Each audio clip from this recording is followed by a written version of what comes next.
Si Martin Luther King Jr., nag-ingon siya, forgiveness is not an occasional act, but a constant attitude. Ang pagpasaylo, dili ka okasyon nga buhat, kundili makanunayon nga kinaiya o buhat. Ningon pod ang usa ka American author na hinganlan o Gary Kampman. Ningon siya, forgiveness is not a feeling, but a commitment. Ang pagpasaylo, dili pagbati, kundili mao ang atong commitment o commitment. Kung sa ato pa day mga igsoon ni Kristo, ang pagpasaylo, di lang ingon nga okasyon-okasyon lang pasayloon ako karon, unya dili. Kundili, batasanon, makanunayon nga batasan. Ang pagpasaylo dili lang ingon ay pasayloon ako siya kay feel nako nga angay siyang pasayloon, kundili commitment nga pagpasaylo. Mga igsoon ko ni Kristo, nahisgot ako sa pagpasaylo, quoting from Martin Luther King Jr. o ni Gary Kampman, tungod kay karong adlaw atong nadungog sa mga pagbasa mahitungod sa pagpasaylo. Diha sa unang pagbasa sa basahon ni Sirach, naghisgot sa pagpasaylo, nga pagpasaylo sa isig katao. Diha usab sa atong ebanghelyo, naghisgot og pagpasaylo. Apan usaman ang atuang basihanan sa pagpasaylo. Kasagaran natong mga katawhan na atay utlanan sa atong pagpasaylo. Gani, kasagaran nato mingon, pasayloon tika, pasayloon ako ning tawhana, kutob lamang katulo. Kaduha na ha, usa na lay kulang, bantay lang ka.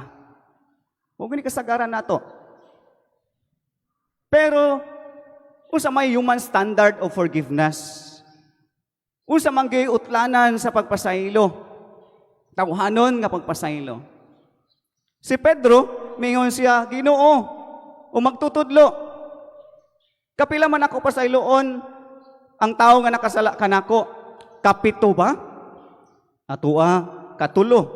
Kang Pedro, ingon siya, kapito ba?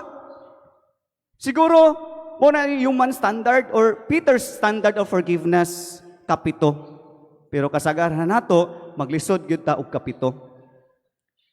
Pero mga igsoon ni Kristo, dili lamang unta ang basihan natong tawhanon nga pundasyon, kundi ang atong pagkakristohanon, ang pagka-Diosnon. Gani diha sa atong ikaduhang pagbasa nga mahisama buhi o patay, no? Kita kahiusa sa atong Ginoo. Kita mahiusa o may sama sa atong Ginoo. Atong Ginoong Hesukristo. Diya sa atong pahiusa o may sama kaniya, ang pagpasaylo mahisama usab kita kaniya. Dili lamang katulo, kundi dili lamang sa kapito. Miingon ang Ginoo ngadto kang Pedro nga dili kay makapitura, kundi kapituan kapito. Kining gisulti nga pagpasaylo sa atong Ginoong Kristo, ang pagpasaylo nga walay kinutuban. Forgiveness that is limitless. Walay kinutuban. Ang Kristohanong pagpasaylo, walay kinutuban. Unsa may babag kanhato gayod nga maglisod kita sa pagpasaylo. Naitulo ka nga lisod kay ta makapasaylo. Una, kining revenge. Kay gusto kita mo balos. Gusto ta malimalos. Munang lisod kay ta makapasaylo. Iya kong gibuhat nga ni, mubalos ko. Lisod og walay luna. Ang atong kasing-kasing dili mahimong mapasayloon. Mupasaylo sa inyong isikataw sa kinasing-kasing gayon. Kung mubalos, walay pagpasaylo, walay mahimong pasaylo, o walay kinasing-kasing nga pagpasaylo. Ikaduha nga kining resentment. Kayugot. Ang mapatigbabaw ang kayugot. Ang patigbabaw ang kasuko. Munang walay luna sa pagpasaylo. Ikatulo nga kining remembering the sin. Gihinumduman ang sala. Gikalimtan ang tao nga nakasala. Hinumduman unta ang tao. Kay diha sa atong pagpasaylo sa tao nga nakabuhat og sala, samara nga kita nangayo og pasaylo sa Ginoo. Apan kung hinumduman gani ang sala, nakalimtan ang tao, nakalimtan ang pagpasaylo sa tao, angay pud unta kita nga makalimtan nga pasayloon sa Ginoo. Apan ang Ginoo wala gayud nakalimot kanato, gikalimtan niya ang sala. Mao ni siya babag sa pagpasaylo. So sa may nindot kaayo mahimuon nato maigsoon ni Kristo aron kita mamahimong mapasayloon. Duha ka punto. Mahimo kitang ML. Merciful. Diha sa ato ang salmo karon, the Lord is kind and merciful. Ang Ginoo maayo og maluluy-on.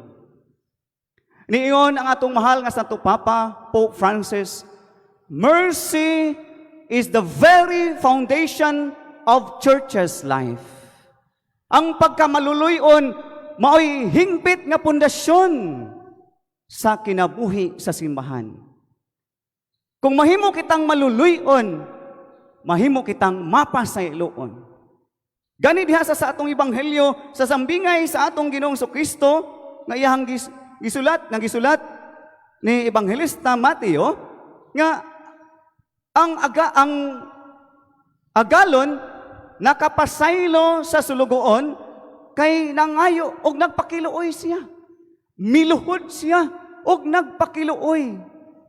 Nagpakiluoy nga nag-ingon, Sir, ayaw intawon ako apik iha kay bayaran kura ikaw sa tanan. Naluoy kaniya ang agalon. Busa gipapas niya ang utang sa sulugoon. Kung kita kay balo nga maluoy o kita nagpakiluoy, angay kitang nga pasayloon, angay pud kita mamupasaylo. Makabalo kita nga mupasaylo. Maluluyon. Ang tao nga maluluyon kahibalo nga mapasayloon o mapasaylo. Ikaduha, ang L, loving.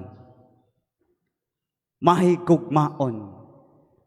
Gani, sumpay sa atuang salmo karon mingon, ang Ginoo dugay nga masuko ug bandihaanon sa pagbati. Slow in anger and compassionate in love. Mahigugmaon. Kung dugay masuko, mahigugmaon. O ang tao nga mahigugmaon, mapasayloon. Ni padayon igsulti si Gary Campman nga forgiveness is the expression of love. Ang pagpasaylo mao ang pagpadayag sa gugma. Si Mother Teresa of Calcutta ningon siya, if you want to love, learn how to forgive. Kung gusto ka mahigugmaon, katuni ang pagpasaylo. Lisod ang pagpasaylo kung dili ta mahigugmaon. Unta maigsoon ni Kristo, kita dili lamang sa atong pagkatawhanon nga atong sundon, kundi diha sa atong pagkakristohanon kay kita mga manununod man sa Dios, sa atong Ginoong Kristo. Kung musunod kita sa atong Ginoong Kristo, atong paningkamutan ang pagsunod kaniya diha sa pagkamapasayloon nga walay kinutuban. Aron diha sa atong pagkamasayloon, atong sugdan diha sa pagpuyo sa pagkamaluluyon o pagkamahigugmaon.